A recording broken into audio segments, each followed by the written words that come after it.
Well, hello everyone. Welcome to our discussion with historian Benjamin Park about his book, Kingdom of Nauvoo, The Rise and Fall of Religious Empire on the American Frontier. Dr. Park is an assistant professor at Sam Houston State University. He received his PhD in history at the University of Cambridge and master's degrees in political thought and intellectual history, as well as historical theology from Cambridge and the University of Edinburgh, respectively, and a BA in English and history from Brigham Young University. He's an award-winning scholar, a prolific contributor to various news and media outlets on the intersections of culture, religion, and politics. And Kingdom of Nauvoo is his second book, following his 2018 publication of American Nationalisms, Imagining Union in the Age of Revolutions, 1783 to 1833. I'm Dr. James Dupey, clinical assistant professor in history here at ASU, program lead for the North American track of our online MA, and I have the pleasure of facilitating this conversation with Dr. Park about his fantastic book. So thanks for making time to share your work with me and join me in this discussion. I know several of our students have read your book. I imagine after this discussion and your talk this evening, several more will. Fingers crossed. Yeah, definitely. I thoroughly enjoyed reading the book. I know several of my colleagues felt the same.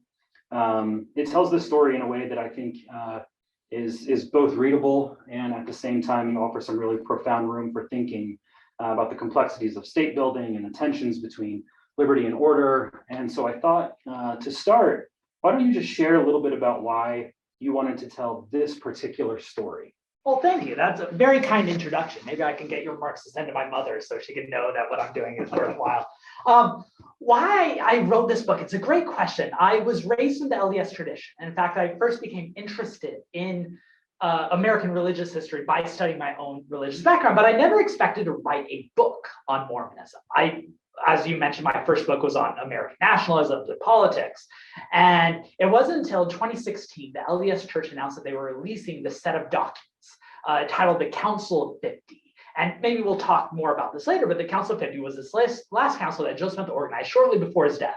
That had, the very inauspicious goal of writing a new constitution and introducing a new world government. Nothing big. Right. And as I was reading these documents that had long been sequestered, right, from the moment of their creation, they were controversial. When Joe Smith went off to jail, where he would eventually be killed, he told the secretary of the organization to bury these minutes or burn them.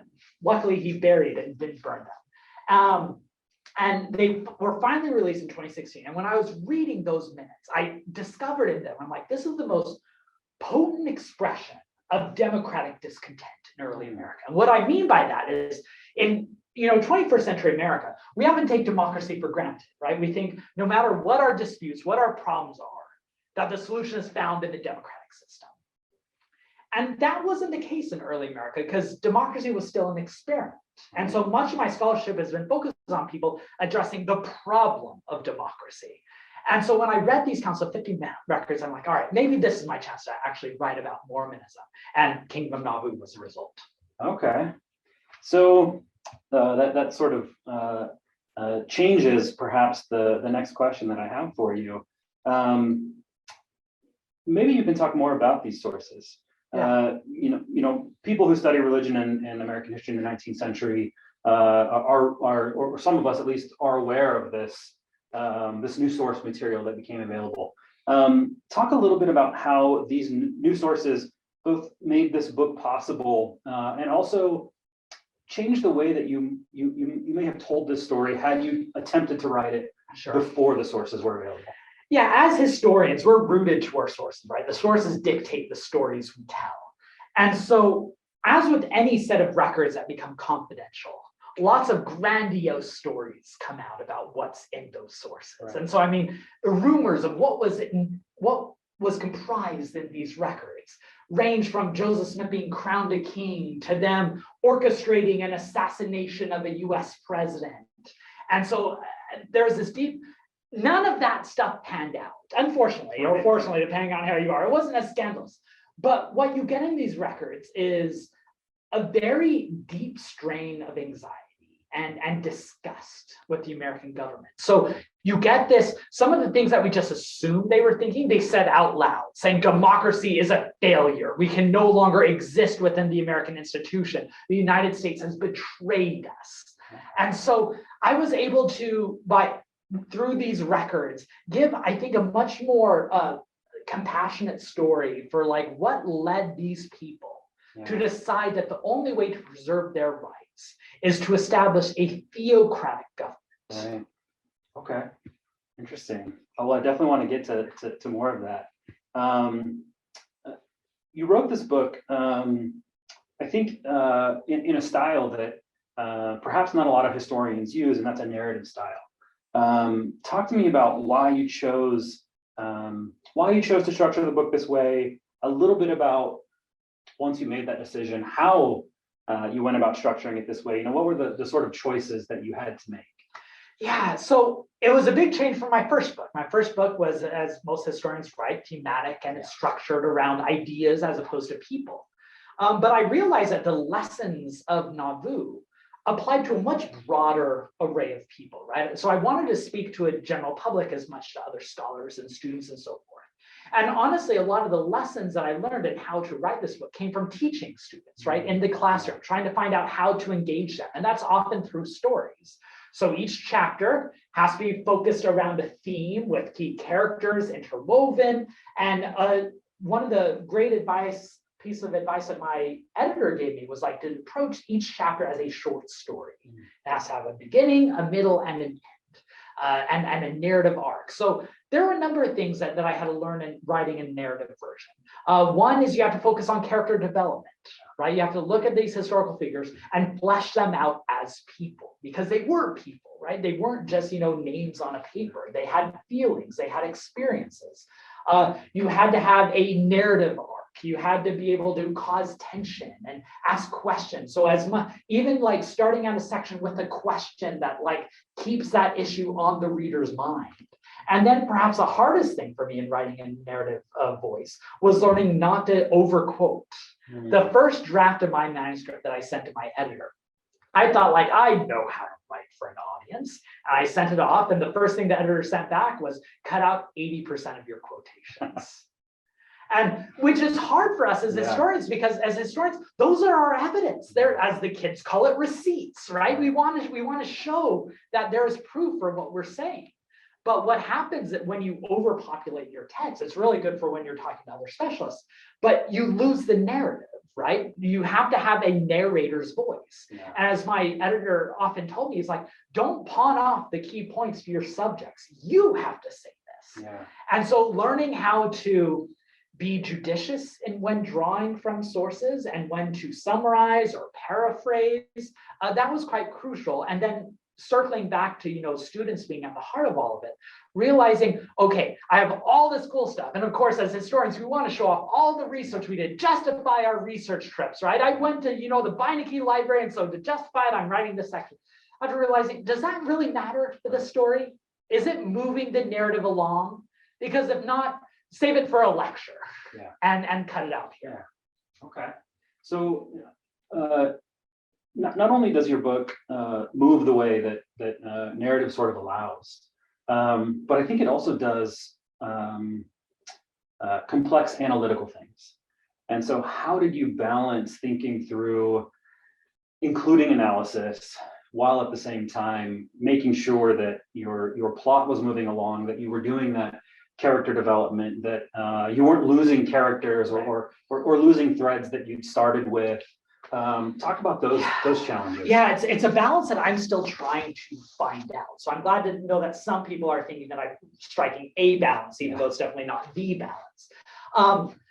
There are a few practical things. I decided I was not going to quote a single secondary source throughout the whole narrative. That all historiographical discussion, summarizing what other historians said, all of that goes in the endnotes, right? So all of my arguments have to be embedded within the story, and they also have to move the narrative along. Because if they don't fit in the narrative, guess what?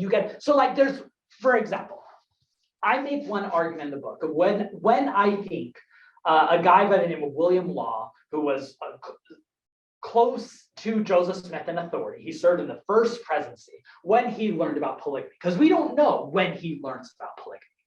But I think I found, the meeting where it happened, because of one source talks about they went out to dinner outside the city on this farm, and Joseph Smith ended up missing his nighttime appointments. And then the next day he writes out an affidavit for one thing or another. And I'm like, okay, I think analytically I can pinpoint that this is the time that Joseph Smith introduces polygamy to William Law for all these reasons. But I can't garble my text with that, Right. because suddenly I'm talking about method. Right. And there are certainly other over-specialized nerds who want to learn about this method, right? So I'll talk about it, in these types of settings. Right. But I would lose readers if I actually dig into that and why that matters. So instead, in the main part of the text, I wrote, just a general chronology. Yeah. Joseph Smith takes William Law out to dinner. The discussion got heated, so heated, in fact, that he missed his next series of appointments, and William Law traveled back in a separate carriage and swore out an affidavit against Joseph Smith, and yada, yada, yada. You don't even realize that there's a historiographical intervention that I'm making there until you go to the end note, and I have like a half-page long end note where I'm like walking through my methods there. So I know that those who want to learn more about what I did there can find it, and those who don't can just, keep swimming by. Yeah. Now, there are other elements to where I try to make, historical graphical interventions, either with other historians who are talking about Nauvoo or historians about American religion and democracy. And when I do that, you can often find those statements framed in my story by saying it's often assumed that yada, yada, yada. Mm-hmm. And that's code name for, if you look in the end note, you'll see a lot of historians that make this argument. Yeah. But then I'll say, it's often thought that yada, yada, yada, but there's also this going on. And then that's where I'm making my intervention. Right. But I try to give it in a conversational way rather than just saying like contra to David Walker Howe and that type of thing. Right. And so I know there are downsides to this approach, because there are some people who do want to read about historiography, Right. and they're not going to get as much as they want in the book. At one point, I thought that my way of fixing that was I was going to write a historiographical essay that I was going to, associate with the book, but put online for those who want to do it. And then I just got lazy and didn't write that. But so I just realized you can't address all audiences at once. Yeah. So you have to dedicate yourself to what it is, and then throw in a few morsels for the other audiences. Yeah, that makes sense. That makes a lot of sense. So I want to talk to you about one of your characters. Yeah. Arguably the central character. And I want to ask you a question that I often get. So, or form of a question. Stephen A. Douglas, right? Stephen A. Douglas, yes. So when I teach or give a talk about Alexander Campbell and his business practices, people frequently ask me, whether it's historians or students or family and friends, they all ask the same sort of question. Was he a megalomaniac? Was he a swindler? Was his religiosity sincere? And your book reveals really calculated moves that Smith makes to maintain control, evading arrest, gaining political favor, evading discovery about polygamy practice, controlling who knows what when. And so my question is, I'm wondering how you see Smith after writing this book, but then also how you think your readers see Smith after reading your book, and if you think those two things ought to be the same. In other words, how you see him is how you hope your readers see him. Yeah, it's such a great question. I realize that as historians, the questions we bring to our texts and our sources are to a great degree going to frame how our narrative turns out. Yeah. So the analogy that I often use when talking about this book and why the Joseph Smith appears here, I saw it in your office, James. You have Richard Bushman's Rough Stone Rolling, which is a phenomenal biography of Joseph Smith. And I've had several people ask, why is your Joseph Smith different than Richard Bushman's Joseph Smith? Because Richard Bushman's Joseph Smith is a very lovable figure. Complicated, of course. He's a rough stone, as the title says. Right. But he's someone he's much more. The words that I often hear is he's much more likable than the Joseph Smith in my book. Okay. And that often made me pause. But then I realized I think one of the answers for that is the question that Richard Bushman took into his book is what led tens of thousands of people to recognize that Joseph Smith was a prophet. Okay. Like why, what made him so successful? Yeah. And when that's your question, that's going to frame how you're writing, right? It ends up you're doing an empathetic story. Yeah. Whereas one of the driving questions of my book was what led otherwise peaceful, law-abiding citizens of Hancock County, Illinois, decide that their only recourse to justice was to murder Joseph Smith while he was held in state custody. Yeah. And that's a different question. Yeah. And so as a result, my Joseph Smith comes off as a bit more threatening, a bit more radical, because I want readers to recognize why people saw him as a threat. Because we can't just dismiss it as just an example of frontier justice. Right. Or maybe as those in the LDS tradition say, they're bloodthirsty, demonic, bad guys. Right. Right. I mean, the people who marched on Carthage jail to kill Joseph Smith, they wrote a manifesto justifying their actions. I mean, how many of us, when we think of a mob, think of the caricature of the Simpsons figures with the pitchforks and bonfires. How many of them think of that? Hold down, everyone. We need to write out a manifesto detailing why we're doing this. Right. But that's what the Warsaw Mob did. And I wanted to get inside that mind. Yeah. But I also wanted to understand why Joseph Smith and others decided to take their radical recourse. So just like why the Warsaw Mob decided to kill Joseph Smith, I also want to say, why did Joseph Smith and the Council of 50 decide that they had to create a theocratic government? Right. And so to get into that, you have to realize how much Joseph Smith had competing anxieties and competing, because there's some people who want to give an all-consuming coherent vision of who Joseph Smith was, what he believed, and what drove him. Right. And I very quickly realized that there's no cohesive vision of Joseph Smith, right? He was an innovative, a religious genius. Those who follow would call him a prophet. Right. That doesn't mean that you have to be systematic. Right. And I think it's sometimes unfair when we expect historical figures, especially successful religious leaders, to be systematic and cohesive. I'm not cohesive in my thinking, my everyday life. Some of my decisions baffle me. Right. They certainly baffle my wife. Right. And so I think we can expect historical figures to do that. So for perhaps the most predominant example of this is what polygamy with Joseph Smith. You have these two driving trajectories or priorities of Joseph Smith. One is it seemed like he genuinely believed that polygamy was a crucial part of his religious mission. Yeah. And it had to be expanded. Concomitantly, he believed that if word of polygamy leaked out at all, it was going to be the end of the tradition. Right. So how do you balance those two desires? Well, one, you balance them poorly because those two things are never going to reconcile. Right. And so that's why you get Joseph Smith during the day preaching, we don't practice polygamy. And then at night, him being sealed to 3 more women. Right.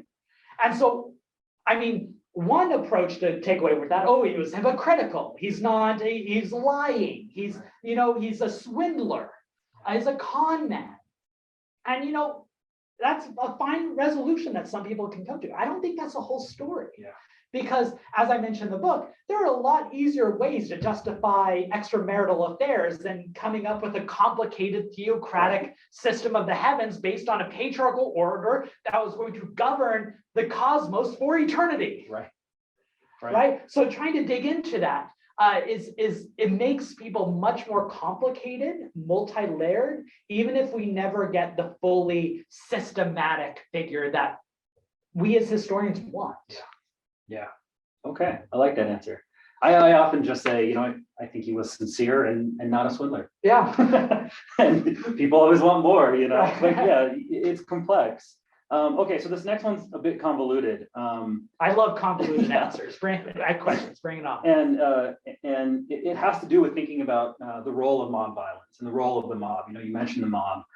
So I'll work through it, and if I need to rephrase it, just let me know. Okay, so I'm really interested in your thoughts, particularly considering your first book on nationalisms, about the sort of paradoxes that you engage.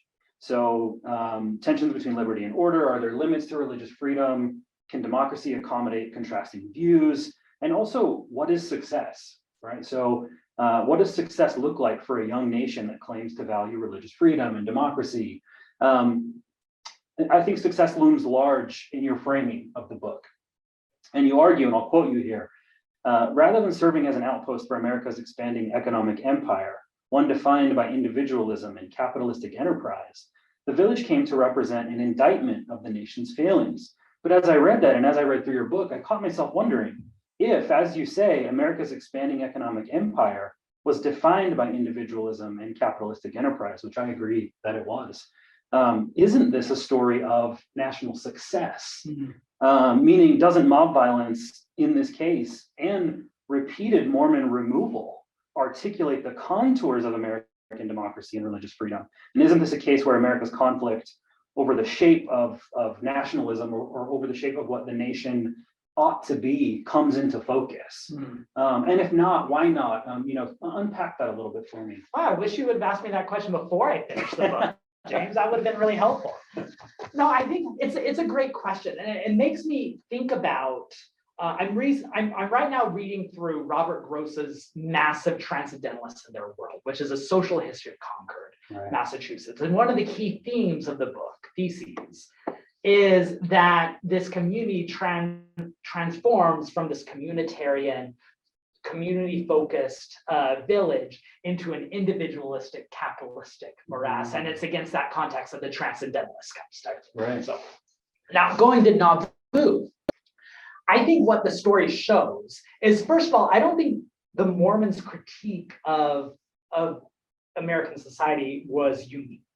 Right. I think there are many people who were upset with the direction that America was going, that it was leaving too many people vulnerable, that it was driving too many to the peripheries, and that there wasn't a safety net saving some people. Yeah.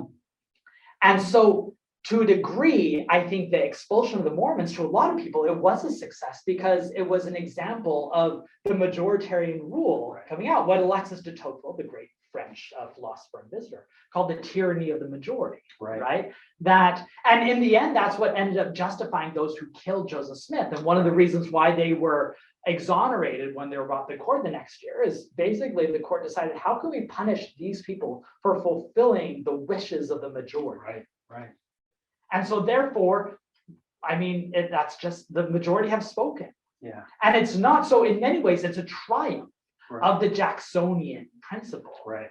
But then that changes because the arguments that the Mormons are making, that there has to be more federal intervention, there has to be more support to include these people, those end up being the same arguments being picked up by abolitionists and women's rights advocates the next year that end up being enshrined in the Reconstruction Amendments.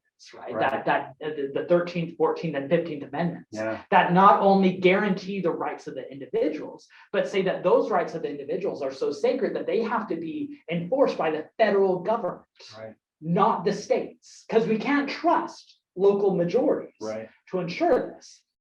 And so I would say the expulsion of the Mormons represented I don't know if I'd call it a success, but an expression of the Jacksonian impulse that then gets overturned just, a decade and a half later. Right. Interesting. Okay. I'm not sure I'm convinced, but I'm gonna think through that Well, that's more. fine. History is about dialogue. Yeah, that's exactly. The purpose. Exactly. So that leads me. That's a nice segue to the next question. I'm interested in the comparisons you make between the Mormons in Nauvoo and marginalized groups, particularly non-white groups. One of the things that struck me in this book is the comparison that you make between Mormons and Tenskwatawa and Tippecanoe. And I think of those groups as categorically different in this context. So, one group that chooses an identity at odds with the dominant society, while others aren't welcome, really, no matter what they do. So I'm thinking of the Cherokee here who adopt a constitution, they adopt slavery, and are still removed, regardless of what they do. While the vast majority of Mormons in Nauvoo chose that radical position over and against one they were welcome to be a part of. So can you talk more about the similarities that you see, how you see them being similar, and how this comparison or how pairing them together, and I think you hinted at it in your last answer, how it exposes the tensions in early American society? Yeah, it's another great question. Before I get into the similarities, I also want to frame it by the differences, right? Because the Mormons, they did not face the same level of oppression that African-American groups did, the indigenous groups did, because Mormons were by and large white. they were able to appeal to degrees of whiteness that granted them more opportunities than would have been expressed elsewhere. So I always want to keep that in, framework. Right. But there were similarities, especially in the minds of those who wanted to kick the Mormons out. Right. So in Missouri, even before they got to Illinois, the Mormons first tried to settle in what was then Independence, Missouri, kind of the outskirts of Kansas City. Right. Where Joseph Smith declared that this is Zion, this is going to be God's chosen place, and this is where God has given this land to the people. And those residents, longtime residents of Independence, Missouri, were like, this is news to us. Right. You might say God has given you this land, but the government has given us this land, and Right. we own this land, and we're not happy about you being here. And they end up, Mormons get kicked out of Jackson County, Missouri. And so Jackson County, of course, to emphasize Andrew Jackson. I mean, Right. of course, he can write this if it were fiction. Right. And so the state of Missouri tries to decide, well, how do we handle this then? And they said, well, why don't we create an all Mormon county? We're going to create Caldwell County, which is a brand new county created just for the Mormons, the same decade that Americans are creating indigenous reservations. Right. Right? That the solution to this problem is segregation and isolation, right, on this reservations. The same thing happens toward the end of Nauvoo, that there was a prominent state politician who argues that the solution to this Nauvoo problem is to declare Nauvoo a reservation, like Indian reservations, is the Right. terms that they would use, Right. because they don't match our interests. And so, whereas we now see race as, a purely racial thing that's now been deconstructed in every field imaginable, back then, race was seen as much as culture and civilization as it was skin pigment. And so you saw a lot of people framing the Mormons as non-white, creating a new race. Right. In fact, one of the most poignant expressions was there was this anti-Mormon tract that was published in 1843 that argued that the Mormons should be kicked out of America because America was reserved for white people, not the Mormons. Interesting. And it didn't help in Americans' mind that the Mormons seemed to be forming alliances with Right. indigenous communities. Right. And they're like, this is confirmation that their priorities align more with non-white bodies, and therefore they don't fit in our American nation, and they should be kicked out. Right. There's a wonderful book written by Paul Reeve called Religion of a Different Color, Mormons and the Struggle for Whiteness in the 19th century, that demonstrates this surprising plethora of accounts in the 19th century that basically argued Mormons are creating a new race here because they're no longer white. Because if you're white, you wouldn't practice polygamy. You wouldn't follow a Muhammad-style prophet. And the Muhammad comparison was, of course, dripping with racial assumptions. Right. And you wouldn't be, doing this fanatical religion. And so we see the Mormons as a devolved society, which had racial undertones. Right. So there were a lot of similarities, which again, to close the framing, even while Mormons were being framed as non-white, they still had access to a lot of rights and privileges that actual non-white people did not. Right. I'm curious, I don't have this question down, but your answer makes me wonder. So after Mormons leave Nauvoo, there are groups that stay, Emma Smith, people who follow Sidney Rigdon. I'm curious if that rhetoric sticks, or if, because the general group leaves, if the people that stay are sort of accepted back into the fold of whiteness. They do. They are accepted back. So when the group that comes to be known as a reorganized church, founded by Joseph and Emma's son, Joseph Smith III, and founded in Nauvoo, they organize a new church, and the Nauvoo, Hancock County area has no problem with them because they don't have, in many ways, that group rejected Joseph Smith's more radical teachings in Nauvoo, most explicitly polygamy. Right. They claim Joseph Smith never practiced polygamy, and therefore we don't practice that doctrine ourselves, and therefore they weren't seen as much of a threat, and so they weren't otherwise. So they stayed in Nauvoo for a while, and then eventually they moved to Independence, Missouri, where the church now known as the Community of Christ is now Oregon or headquartered, and they didn't have those same problems. It also helped that they followed the general mainstream racial attitudes. They never had a racial restriction that the LDS Church, the church that followed Brigham Young, did. Right. And so in many ways, they were more closely aligned with mainstream Christianity. Okay. And did face some of the same opposition that the Brigham Young Mormons did. Okay. So almost serendipitously, that Yeah. leads into my next question. So I want to, and perhaps this is my closing question, depending on your answer. Already, all right. I know we've sort of just flown through. So there was a line that you had that really resonated with me as someone who studies religion in the Ohio River Valley. I mean, Sidney Rigdon was a Campbellite before he converted, a prominent Campbellite, in fact. But so you point out that just as Mormons were forced out of America's political boundaries, so too has their narrative been sequestered from the larger tale of United States religion, which I agree with. And at the same time, or perhaps not at the same time, it seems to me like that's changing, and that Mormon history is flourishing in the last decade or so. And what I'm curious about is, well, I mean, first of all, if you agree that it's flourishing, but then also it seems to coincide maybe with a similar shift in Mormons moving more fluidly into mainstream American society.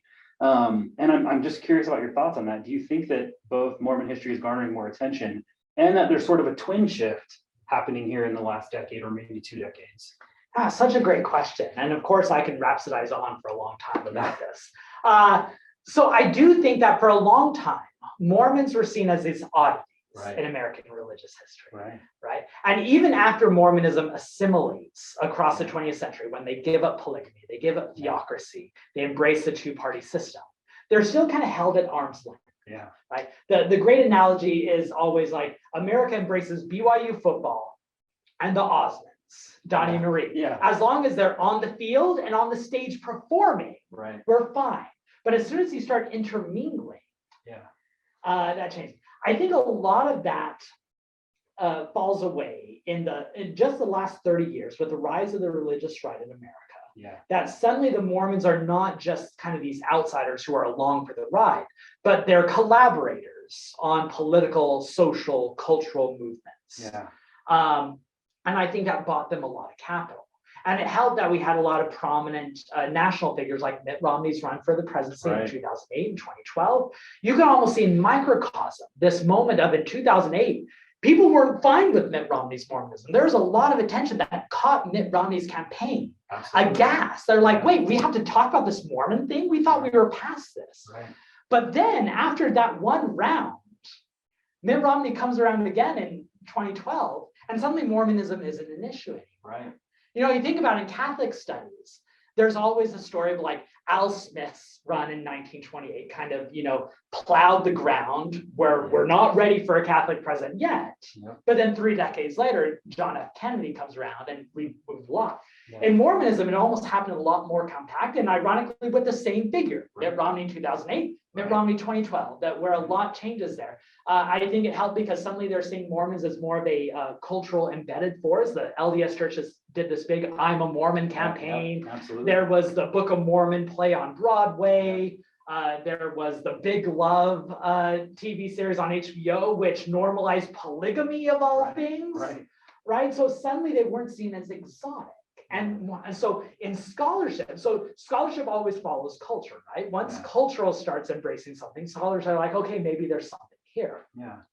So there's always been an interest in Mormon studies because it's, this exotic, crazy religion that we can, write about. But it was always this kind of like the Mormons are this exceptional story to America, right? They're these oddities that are on the margins that help us understand the boundaries.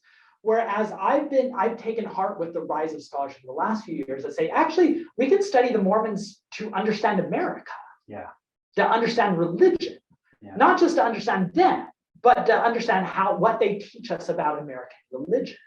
And so you see a lot of, scholars turning to Mormonism for their second book, right? They write their first book on some topic. I think of John Turner, the wonderful scholar who wrote his first book on Bill Bright and the Crusade for Christ, and then goes, what will I do in my second book? Oh, a biography of Brigham Young. Or I think more recently, a wonderful scholar named Adam Jordan, who's written a number of important books on religion and politics in the early America, and just this week put out a book on the Mormons in Missouri. And so I think that recognizing that there's a story here, that my editor for the Nauvoo book put it this way, it's like, the Mormons have had a much bigger influence on American culture than the Puritans did. Yeah. So why don't we act like that? Yeah. Yeah. And as someone raised in the LDS tradition, I'm scared to make a comparison like that because that would just seem, megalomaniac. Right. But like to hear someone like that coming from outside the faith, like you look around, episodes of Mormonism shaped American culture very recently. Yeah. But we still keep them in arm's length. Yeah. And so I've been very pleased with the reception of the Kingdom of Nauvoo book because I think it showed that there was a thirst, a desire to not just learn more about the Mormons, but to learn about America via the Mormons. Yeah. I think you're right. Like I said, I study the Ohio River Valley, and so for me, what Joseph Smith does and what Alexander Campbell does are sort of two sides of the same coin. Campbell embraces market logic, embraces individualism, embraces capitalism, argues a consumerist theology that the best Christian prescription is the one that sells the best. Right. And Smith does the opposite thing, property held in a community. Mm-hmm. And so, I agree. And I don't think that that's a conclusion that, had I been a PhD student 2 decades ago, I would have come to. Right. And I think a lot of that is this shift that's happening. So I guess my final question is, what's next for you? Are you sticking with this story or are you moving to something else? So I have 2 projects going on right now. My press was so excited with the reception of the book and how it turned out that they actually commissioned me to write a book on Mormonism in America. Okay. So a general survey from Joseph Smith to the present. I'm about a little over halfway done with that. I'm hoping to finish that by the end of this year. Okay. And then I'm also, so that's kind of a sidestepping of things because I also made that decision because I had new administrative duties and COVID happened. I'm like, I'm not going to be able to go do archive research. And so, often practical circumstances drive your agenda. And I'm like, well, what's something I can write from my office? A synthesis is something that I can do. Yeah. And then I'm also, the other project that I'm focused on, my actual research project, is continuing my question of how religion and politics and democracy intertwine. I'm interested on how religion was used in the abolitionist movement in the 1840s and 1850s, and how religion was not just appropriated for political causes, but could instigate religious causes. And I use an example like Frederick Douglass. We look at his religious rhetoric, but how much are his religious ideas actually driving his actions? And that'll be the focus of my project. Okay, excellent. Well, I look forward to both of those. Thank you for joining me again. Those of you watching, if you haven't read Kingdom of Nauvoo, I highly recommend it. And maybe you'll get to catch Dr. Park's talk, our live stream later this evening. Thank you. That's it. It's been delightful. My pleasure. It's been great to be here.